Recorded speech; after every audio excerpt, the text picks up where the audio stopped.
You're listening to the Teach Better Talk podcast featuring expert educators eager to share progressive tactics to reach more students. Teach Better Talk is created by teachers and fueled by passion. Let's get started.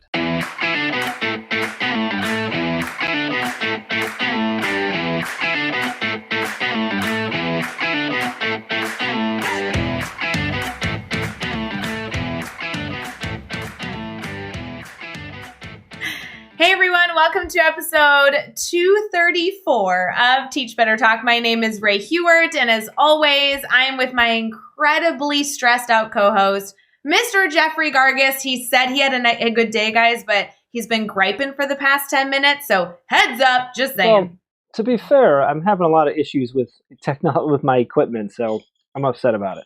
But especially since anytime I have issues, Jeff, I just have Chris fix them, our podcast editor. Well, he's like the man, the myth, the legend. And so just leave it to Chris. He'll fix it. Well, hopefully if I don't sound great, he'll just fix it. But I got a brand new pair. Like, I don't know, I was just having some issues with the software we use to record, and like my headphones were like static crazy and it doesn't make any sense. I don't know. I'm pretty sure you did something, but I haven't figured it out yet. No. You clearly have not been listening back to the episodes after Chris publishes them and makes them all sound pretty, because you actually haven't sounded like you at all. He's been using like Morgan Freeman to voice over your comments in every single episode. So I just want to give a shout out to Chris. Nice work, buddy. Nice work. Honored. Very, very cool. Absolutely. You know, Jeff, outside of your crazy evening you've had thus far, I had a great day. There are some really good things. I was going to say, you did a lot today. I saw you working like crazy. And additionally, we have some good news to share with people today. So that's a positive. Yeah, that's exciting. So we got a bunch of swag on sale and bundled and stuff. And there's a coupon code out there for money off. And it's all like, there's some new swag and stuff. There's like a lot of swaggy stuff going on. Is that a word? Swaggy? Yeah. Swaggy stuff? Swaggy stuff. Well, here's the story, because you know that we will like share this differently to the network, but strictly our podcast listeners, they always get the inside scoop. Yeah. So can we tell them actually all the things going on and why all the things are going on? Because there was a mistake made, and that's why all this stuff's going on. So can we get into that? Yeah. I just assume that I never make mistakes. So what was the mistake? This is awkward.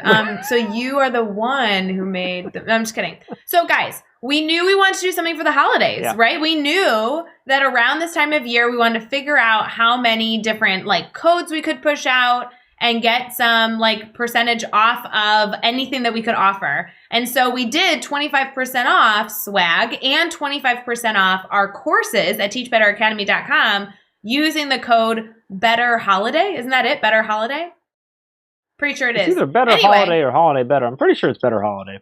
I think it's Better Holiday. I think you got it. So as you use this code, I was all excited. I'm like, this sounds great. And then Jeff comes to me. He goes, hey, how's that new swag collection going along? I was like, oh, a new swag collection? Are we working on something? And so then that got the ball rolling. Like, oh my gosh, let's put together a holiday new collection. And then when that was done, Jeff comes to me. He goes, are we bundling anything? And I'm like, I don't know. Sure, let's bundle some swag together. So we not only have the 25% off courses, we not only have the 25% off swag using Better Holiday codes for both of those, we also have a brand new collection that is just launched in our swag store for the new year. And then we also put together some awesome bundles so you can save money if you want to get some of the typical like swag in addition to some of the new swag that was just released. And it is all Jeff's fault. I think you're forgetting a really, really important part. That's all true. That's all Jeff's fault. We'll put that all in there. But I think we're forgetting a really important part of the story where you were like, oh, so I got to make some new stuff. And you like pulled in the ringer. And you're like, let me pull the Joshua Stamper button. I don't know why I said pull button. That doesn't make any sense. Pull the that cord, doesn't make sense. Push the button, whatever.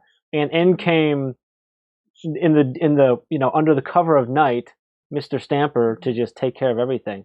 Guys, here's how that worked out. So Joshua Stamper is a genius with graphic design. Like if you guys have seen anything with the Aspire podcast, Joshua Stamper just has an eye. And I keep telling Jeff, I'm like, how can we trick Josh to do some artwork for us? Because he's so good. And so strategically in a meeting 2 weeks ago, I was like, hey, Josh, think you'd like to get I don't know, a little involved in 2021. And he was like, sure, we should talk about that sometime. And I'm like, great, buddy. That sounds good. And then we assigned him the task to design our entire collection, and he killed it.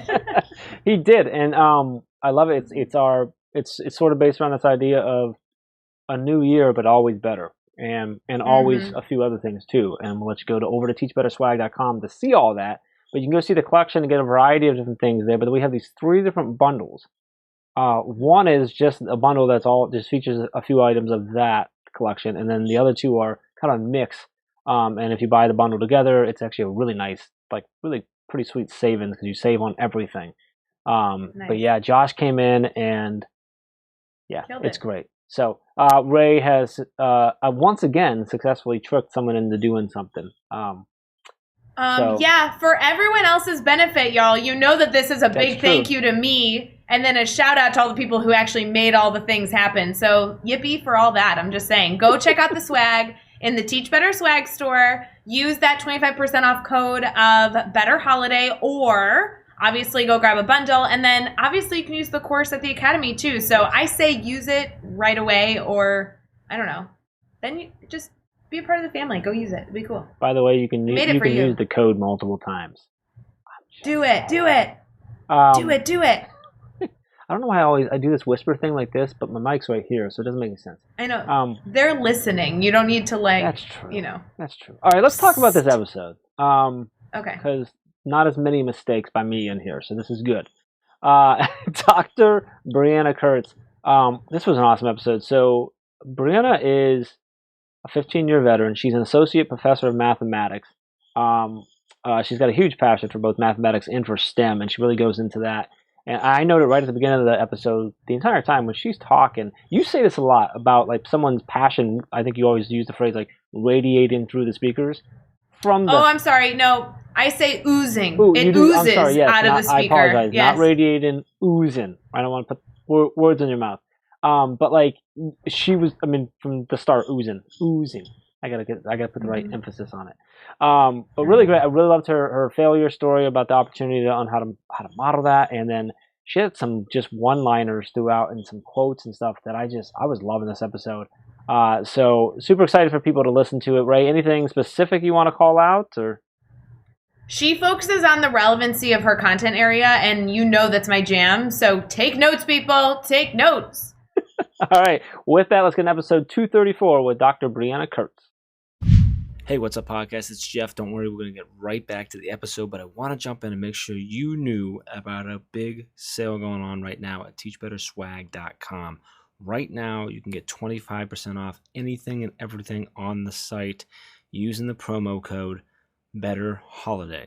We also have 3 exclusive bundles that are only available for a limited time. We can save big on 3 to 4 items bundled together. It's only going on right now during the holiday season, only going on over at teachbetterswag.com. So head on over to teachbetterswag.com, use the promo code BETTERHOLIDAY, and get your swag on right now. Let's get back to the episode. All right, we are here and we are chatting with Brianna Kurtz. And Brianna, it's so awesome to have you with us. Super excited to dive in, to learn more about you and just talk about your journey and what you're doing in education right now. But before we get too far into things, how are you feeling tonight? I'm feeling great tonight. It's at my institution, we are in our last week of the semester with finals wrapping around to the 21st. So students are getting ready to close out for the semester, but it's been a fun and different ride, and I think everyone's ready to take a break and have some good reflection. Well, Brianna, I'm so glad you're here because we have so much to dive into. But before we get into all of the questions for tonight, I kind of want to start out with something simple, kind of letting our listeners learn all about you. So can you answer that age-old question of if somebody bumps into you and says, Brianna, what do you do? Like, how do you answer that? So I'll say there's so many ways to answer that one, but what I do is I am first and foremost a mathematics educator, and I've been one for 15 years. But I am extremely passionate about both math and STEM education and looking at it in a larger global context. I feel strongly that so much of mathematics is taught in a silo, and that's so unfortunate because there's so much math and science and applications that are all around us. So my goal is always to have students see the math that's around them and try to get them excited. I have had a lot of experiences globally, been fortunate enough to do presentations in Geneva at UNESCO to talk about STEM education. And I've been on multiple continents looking at how math and statistics is taught in, as I say, places outside of the US, and looking at those lessons and what we can bring back to our classrooms. So anything is possible if you are willing to open up your eyes and look at the world around. And it's amazing the different lessons that are out there. So that's me and what I do. I love that. I can just feel your passion for what you do. Just in, when you're listening to someone talk about what they do, you can just feel it come through the speakers. I can totally feel that with you, which is just awesome. I want to dive in. One of the things we talk about on this podcast all the time is overcoming failure and challenges and how we've done that and the lessons we can learn from that. So I'd love if you share a story with us about a time you've had a failure in your life and how you've had to overcome that. And just kind of take us there with you. What happened? How did you overcome it? And then what did you take away from that experience? Well, I think that anyone who's been a teacher, you get those interesting failures, and a lot of them, especially early on, came from my age. I started a job as a community college professor when I was 25 years old. So often I was the youngest one in my own classroom. And I would have a lot of cases of mistaken identity and different times where I would be locked out of my classroom because there was not a instructor present. And then I had to convince people I was the instructor. So you get a lot of those little laughable failures. And I think it lets students see that if you can roll with the punches, then that's something very important, and not to take anything too seriously. One of my more recent failures, because like I said, they still keep coming and coming, is that I was doing an activity at Stetson University where we put Barbies on big ropes that are basically made from rubber band strings. And we have them do a bungee jump as a way to do regression for statistics. And it's an activity that's done in many classrooms. I cannot try to claim that this is one that I came up with, but it was definitely one I took on, and it was a first for Stetson, to the point where I had told my department chair that this was going to happen, and he wanted to get some footage, possibly for media. And I knew that the school media was going to come and take pictures, get things for their website. But before that happened, no one had told campus safety what was happening. So they got a call about why students were on the fire escape of dormitories, dropping Barbies off of balconies and plunging downwards. So I introduced myself and talked to one gentleman. He left. He came back with a backup. They left. By the time the third person from campus safety got there and was asking for credentials and stopping the students from running the experiment, I definitely had to have the department chair and the dean on the phone and hand it over so that I could be credentialed. And what was funny with it too is, some people would call it failure, some would just call it, another day in the classroom. But when you have something like that and you have a lesson that is only not going right, but is going so wrong that you have 3 members of a campus safety called on you, I think there's a lot of room for students to see how you're going to respond. And there was a lot of laughter that night, and we kept going and we kept trying, and not everybody got all of their trials in, but that was okay. And when they wrote up about it later, because I always want my students to be reflecting and writing about the math and science that they do, they wrote about how they just kept going and, were fighting the powers that be, in their words. But I think the lesson from that, or from any of those failures, is if you can laugh it off and show those around you that it's okay to fail, then the students are going to be far more likely to be comfortable also failing in your classroom. And that saves a whole lot of issue later, where students have an open discourse with you and are willing to say when they don't understand something, and are willing to be a little bit vulnerable with you if you're vulnerable with them. It's such an awesome story of modeling that behavior and seeing that opportunity to show them that you can roll with the punches and that it's okay if it doesn't go as expected. And tell you what, having to have campus security come down multiple times, those kids are going to remember that experience more than most, which is awesome. Like, so it's just I love that that's how you flip that. Let's flip it around. Let's talk about a successful moment now. And this could be something big, something small, but tell us, what happened? Why was it a successful moment for you? And then what'd you take away from that experience? Okay. Well, the successes, there's so many that, are the little ones too, but there was one that happened in the past year that was really, really special. In the past, let's say, in December 2019, I had to think about that for a second. I finished my doctoral studies, and part of me getting my doctorate in math education was to move away from the community college classroom and actually spend time in the K-12 classroom where I hadn't had that experience. So I taught at a high school, Crooms Academy in Sanford, Florida. So I'll give them a shout out. And while I was there, I was teaching dual enrollment math, AP statistics, and AP research.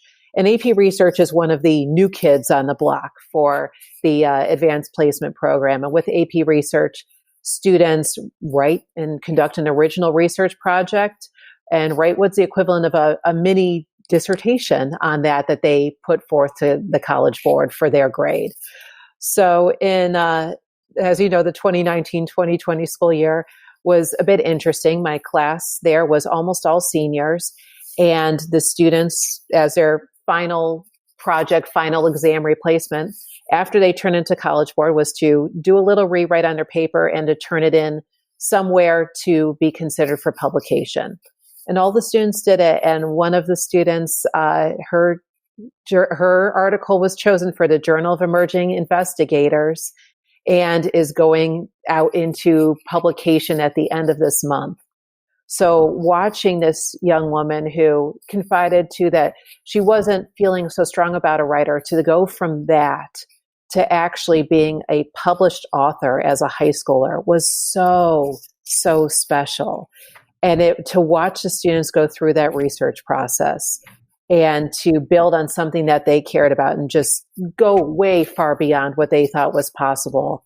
I can't think of a better success than that one. And it was so fun too, because they're writing their papers as I was finishing my dissertation, and we would go around the room and all read each other's stuff. And again, being part of that classroom, exposing, being vulnerable, and seeing what we could all take away from each other. But I say, watching this young lady get published is just, it thrilled me, as I'm sure any teacher would. And also the journal she got published in, I was super happy it was not a pay-to-publish journal, which are a lot of ones advertised to high schoolers. This is one where you don't pay to publish, because I told my students I didn't want those academic practices starting early that would not be looked highly upon later. So they all put into journals where they're accepted on their merit, and she got published. So that's what I took away from it, was just that it's amazing when you have an open classroom environment where students are allowed to try, fail, support each other, and really conduct something that they're interested in, just how far they can go. Oh, it's a huge success. I love that moment. I so appreciate that you went into such detail, because I feel like a lot of people may not know that entire process. And so I love that you shared on that, because it was not only an inspiring story, but then so many good details that we can walk away with. If you had to identify what is keeping you excited right now about education, and what I mean by that is something that's really fueling your fire and, getting you excited for the field and the work that you do, what would that be for you? Honestly, the thing that's keeping me most excited right now is thinking about what's coming next. We're in this really interesting time in education. And I say interesting, I know can be taken with a grain of salt, but we're seeing here, some of us are in person, some of us are online, some people are hybrid, some are high flex. I know myself, I have been online synchronous Zoom for the entire semester. What I want to see and what I will keep, what other educators are going to keep from what they're doing right now. I feel like there's a lot that's going on in media talking about how much we can't wait for the return to normalcy. But when we're talking about the before times, there was a lot of dissatisfaction then too, where educators were talking about what they wish was different, what they wish would change, but classrooms are looking the same as they did in the 1940s.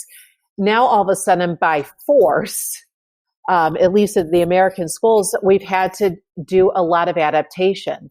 So I will be very curious and excited to see the different innovation that has come out of this time and what is going to shape our classrooms of the future and the classrooms of what we're calling the return.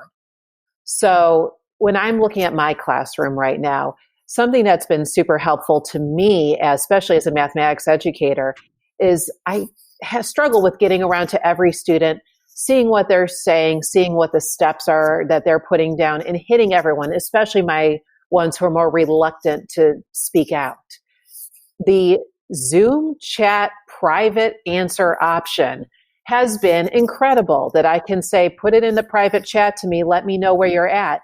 And I will have every student saying, I'm stuck, or I'm here, or this is where I'm thinking. And oh my gosh, I can get results that are so much better than things that I had tried before in the classroom, even in classroom polling. You can get an answer with that, or you can have students flip over cards and say, how are you feeling? Red, yellow, green, happy, sad. But to get that detailed feedback and allow them to say it to me privately and in the moment, I've got to figure out a way to keep that when I am returned to in person, because that has been amazing and something that I wouldn't have gotten to see otherwise. So I'm excited about, from this weird, trying time that we're in, what I get to keep. And the things I get to keep that will make me better on the other side, and to make the other side look even better than it did before we went into this. Yeah, I hope every single listener is considering right now what they intend to keep and what they are, excited to not continue forward, and really evaluating why each one of those strategies, each one of those tech tools, each one of those items fall into a bucket, and really trying to think about what we can continue to learn from this experience. I love that answer. If you had to give a piece of advice, we sometimes talk about new teachers in this question. It really can be all educators. If you want to give one piece of advice for educators during your episode, what would that be? I think the biggest piece of advice I'd give right now is, if your lesson isn't going well, don't try to fake it. There's so many times where lessons don't go well. There's so much pressure on first-year teachers especially to be perfect. And they're being constantly evaluated and observed and getting this feedback, but the pressure for perfection is astounding. The more I think that teachers can confess to each other that 15 years in, 20 years in, 40 years in, you are still not perfect, is what can help those first-year teachers the most. It's okay for lessons to go badly, and it's okay to look around your room and say, well, that didn't go well. We're going to try something again tomorrow. And it's okay. The students are not going to lose respect for you. In fact, they will often respect you more because you're not trying to cover it up. Students are really good at sniffing out people who are lying. So don't lie. And if there's a question that you don't know, say that you don't know, but that you'll get back to them about it and look it up. Everybody can actually grow together in this. While I was getting my doctorate, I was fortunate enough to actually supervise our future math education teachers who were in the middle and high school. And something else that was so special about that cohort is we are still on a group chat together. So I'm in a different state. I was getting my doctoral work done back in Florida. Now I'm up in Virginia. And we all still chat with each other and do check-ins and say, so how's it going? How's your first year of teaching going, with first year looking like this? And that everybody is sharing. So for new teachers, definitely don't try to cover it up if things aren't going well. And know your group and still reach out to them. All of the teachers have come from somewhere, so don't be shy about reaching out talking to each other and keeping up those communities of educators. It's especially valuable right now with people being at a distance. But even when we're in person again, it doesn't mean that digital communication to keep in touch with each other has to end. And the refugee camps in sub-Saharan Africa, when you go over into Kenya, Uganda, and into those areas, a lot of the teachers there will have WhatsApp groups for professional development because they are so scattered among the different campsites. There is no reason that we can't be doing something similar and keeping up digital communities here for our first to 3 years of teaching and beyond. There is such an opportunity for professional development just by talking. And just because we're not next to each other, we can still keep that up. So I guess that was 2 pieces of advice, but there you go. That's a twofer there. I'm pretty sure that was like 50 pieces of advice, but we'll take it. That was awesome. I mean, I don't think we can drill it enough about just you don't have to be perfect. And I think that's so important. And then you just kept going with the power of having these communities and knowing your people and staying in touch with them. I loved every second of that. So that was awesome. Let's keep it going. We're going to do these next 6 questions. I'm going to throw them at you. Your goal is to answer each one in 15 seconds or less. Are you ready to go? Yes. All right. What is one ed tech tool you cannot live without? Desmus right now, especially for math educators, especially Desmus activity builders, where my students can go in and actually create graphs online in a house platform and see other student responses and answer back to them. Desmus is just a beautiful gift right now. Give us a book you're reading right now. Okay, I'll see if I can get into, because I feel like one's education and one's just for fun. So I'm reading the high school mathematics lessons to explore, understand, and respond to social justice, which was just put out by Robert Berry, Brian Lawler, and 2 other colleagues. It's chock full of ways to incorporate social justice issues into mathematics classrooms in ways that feel authentic. And especially considering our current climate, I cannot think of a more important book to be reading right now and getting ideas for interesting lessons. And it's not just for high school. And because the Dune movie is coming out next year, I have to be reading Dune by Frank Herbert right now too. So you've got to have a balance in life. Who do we need to follow on Twitter or Instagram today? You can give us up to 3. All right. Education 2030, which is at Education 2030 UN. That's run through the United Nations, talking about education goals from around the world in accordance with the Sustainable Development Goals. There's something on there every day, and it'll definitely give you a global look. For my mathematics teachers out there, the NCTM Classroom Resource site, which is at NCTM Resources, has wonderful lesson ideas coming from all different educators contributing. Great place for math sites. And if you're looking for something a little bit different, especially for my math and science people, my students turn me on to Kyne, which is at Online Kyne, spelled Kyne. She is a drag queen who is passionate about math and science and explaining them. And so she is a proponent for the LGBTQ plus community while putting out there amazing video content about math and science in everyday life. It is a true treat. Give us a good YouTube channel, website, or podcast for educators to check out. I am really loving Throughline from NPR right now, looking at history and the way that we learned it versus the way that it happened. And also Shortwave from NPR. Daily Science Podcast comes out 4 days a week. And little science tidbits and interviews with scientists, absolutely great for quick classroom fodder. So Shortwave and Throughline, both from NPR. Give us a daily, weekly, or monthly routine every teacher should get into. Make a time for yourself that either you don't respond to emails or that you do respond to emails, and stick with it.